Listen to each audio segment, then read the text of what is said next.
আসসালামু আলাইকুম। তো বন্ধুরা, আবারও চলে এসেছি শীতের আরও একটি জনপ্রিয় পিঠা রেসিপি নিয়ে। তো আজকে আমি দুনিয়ার সবচেয়ে সহজভাবে ক্ষীরসা পাটিসাপটা পিঠা তৈরি করে দেখাবো। তো চলুন ভিডিওটি শেষ পর্যন্ত দেখতে থাকুন।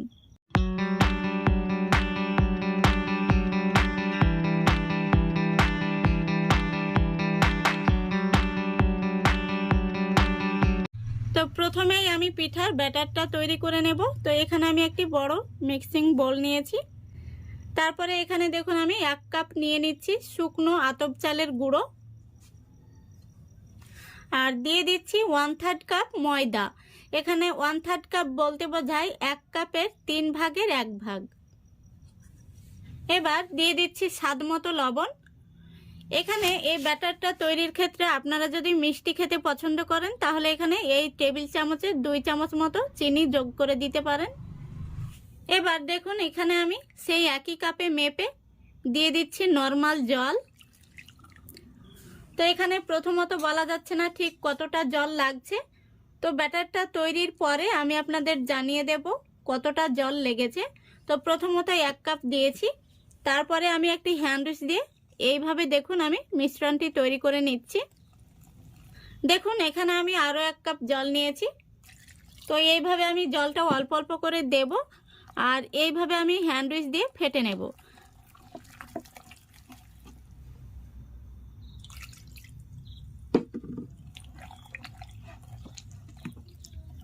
তো দেখুন বন্ধুরা, মিশ্রণটি তৈরি হয়ে গেছে। এখানে আমার জল লেগেছে এই কাপে 2 কাপ আর হাফ কাপ। তো মিশ্রণটি কেমন হয়েছে আমি আপনাদের হাতা দিয়ে দেখিয়ে দিচ্ছি। এই দেখুন, দেখে অবশ্য বুঝে নিতে হবে। তো এই পিঠার মিশ্রণটি কিন্তু এরকমই পাতলা হবে, এর চাইতে পাতলা করলে পিঠাগুলো ভালো হবে না। এবার এই ব্যাটারটিকে আমি রেস্টে রেখে দেব, আর ভেতরের ক্ষীরসাটা তৈরি করে নেব। দেখুন ক্ষীরসা রান্না করার জন্য এখানে আমি 2 টেবিল চামচ মতো আতপ চাল 2 ঘন্টা আগে ভিজিয়ে রেখেছিলাম। আর চালটা ভেজানোর সময় আমি খুব ভালো করে পরিষ্কার করে ধুয়ে নিয়েছিলাম। চালটা থেকে এখন আমি কিছুটা জল ছেঁকে নিচ্ছি। এই চালটা কিন্তু দেখুন হাত দিয়ে এইভাবে গুঁড়ো করে নেওয়া যাবে, যেহেতু চালটা খুব সুন্দরভাবে ভিজে গেছে। এই দেখুন, তো চালটাকে আমি এইভাবে হাত দিয়ে কচলে কচলে গুঁড়ো করে নেব। তো খুব বেশি গুঁড়ো হলে কিন্তু খেতে ভালো লাগে না, একটু দানা দানা রেখে আমি গুঁড়ো করে নেব।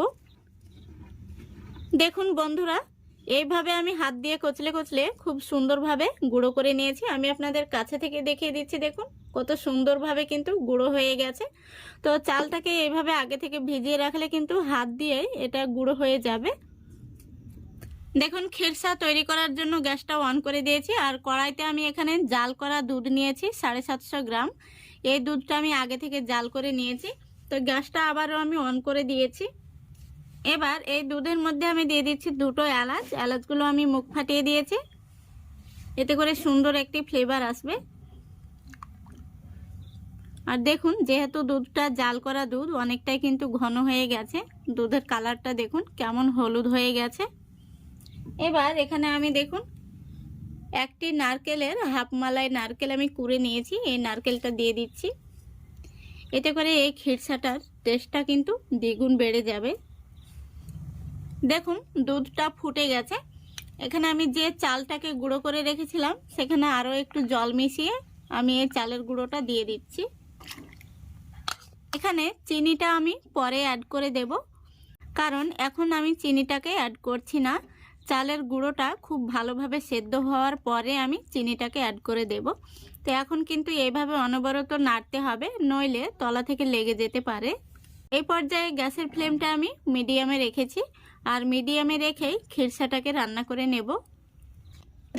তো দেখুন ক্ষীরসাটা কিছুটা ঘন হয়ে এসছে, আর আমি যে চাল গুঁড়োটা দিয়েছি সেটাও কিন্তু হাফ সেদ্ধ হয়ে গেছে।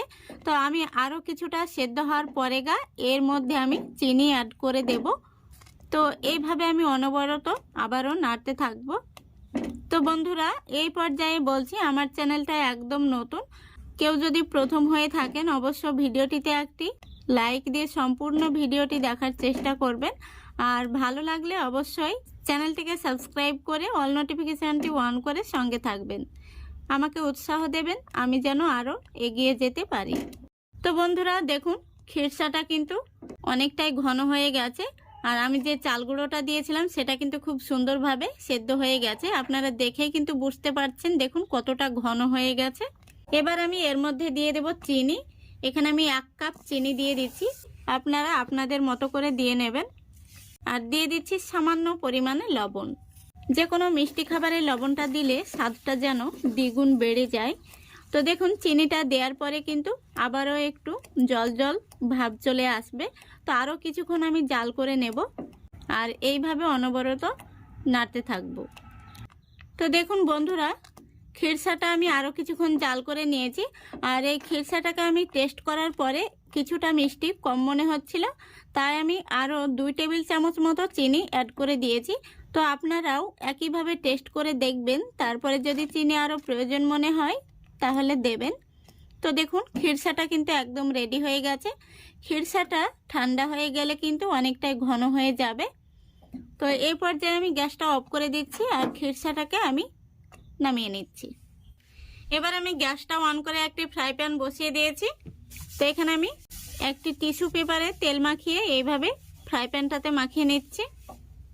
ফ্রাই প্যানটা খুব ভালো করে গরম করে নিতে হবে। আর এদিকে দেখুন মিশ্রণটিও কিন্তু খুব সুন্দরভাবে সেট হয়ে গেছে। প্রতিবার ফ্রাই প্যানে ব্যাটারটি দেওয়ার সময় এইভাবে নাড়িয়ে নিতে হবে। এবার দিয়ে দিচ্ছি 1 হাতা ব্যাটার। তারপরে ফ্রাই প্যানের হাতনটা ধরে এইভাবে গোল করে নিতে হবে। দেখুন খুব সুন্দরভাবে গোল করে নিয়েছি। এবার গ্যাসের ফ্লেমটা আমি মিডিয়াম আর লো এর মাঝামাঝিতে রেখেছি। দেখুন পিঠার উপর দিকটা কিন্তু শুকিয়ে এসছে। এই পর্যায়ে যখন চলে আসবে তখন আমি আগে থেকে যে খিরসাটা রেডি করে রেখেছি সেই খিরসাটা দিয়ে দেব। এবার পিঠাটাকে আমি রোল করে নেব। দেখুন পিঠাটা কত সহজেই রোল হয়ে চলে আসছে। দেখুন কত সুন্দর হয়েছে পিঠাটা। আমি আপনাদের আরও একটি পিঠা তৈরি করে দেখিয়ে দিচ্ছি।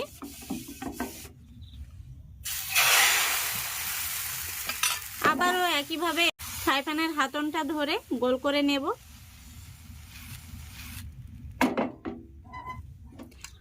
দেখুন পিঠের উপর দিকটা শুকিয়ে গেছে। আবারও আমি দিয়ে দিচ্ছি খিরসা। একইভাবে দেখুন আমি আবারও ফোল্ড করে নিচ্ছি। কত সুন্দরভাবে পিঠাটা দেখুন ফোল্ড হয়ে যাচ্ছে। দেখুন পিঠাটা কত সুন্দর হয়েছে। একইভাবে সবগুলো পিঠা তৈরি করে নেব, তারপরে আপনাদের দেখাচ্ছি।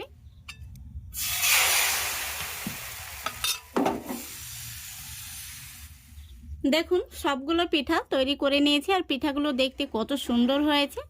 একদম সাদা ধবধবে হয়েছে। প্রত্যেকটি পিঠা খুব সুন্দর হয়েছে আর একেবারে নরম তুলতুলে। এই পিঠাগুলো ঠান্ডা হওয়ার পরেও কিন্তু শক্ত হবে না, একদম নরম তুলতুলে থাকবে। আর প্রত্যেকটি পিঠা পারফেক্ট হয়েছে, একটিও কিন্তু প্যানের গায়ে আটকে যায়নি বা ভেঙে যায়নি। খুব সুন্দর হয়েছে। তো আমার টিপসগুলো ফলো করে আপনারাও বানাবেন, দেখবেন পারফেক্ট পিঠা তৈরি হবে। তো একটি পিঠা আমি আপনাদের ভেঙে দেখিয়ে দিচ্ছি ভেতর থেকে কেমন হয়েছে। দেখুন কত সুন্দর হয়েছে। তো আশা করছি আজকের এই রেসিপিটা আপনাদের ভালো লেগেছে, আর ভালো লাগলে অবশ্যই লাইক কমেন্ট শেয়ার করে দেবেন এবং চ্যানেলটিকে সাবস্ক্রাইব করে অল নোটিফিকেশানটি অন করে সঙ্গে থাকবেন। আজকের মতো এখানেই বিদায় নিচ্ছি। সবাই ভালো থাকবেন, সুস্থ থাকবেন। খোদা হাফেজ।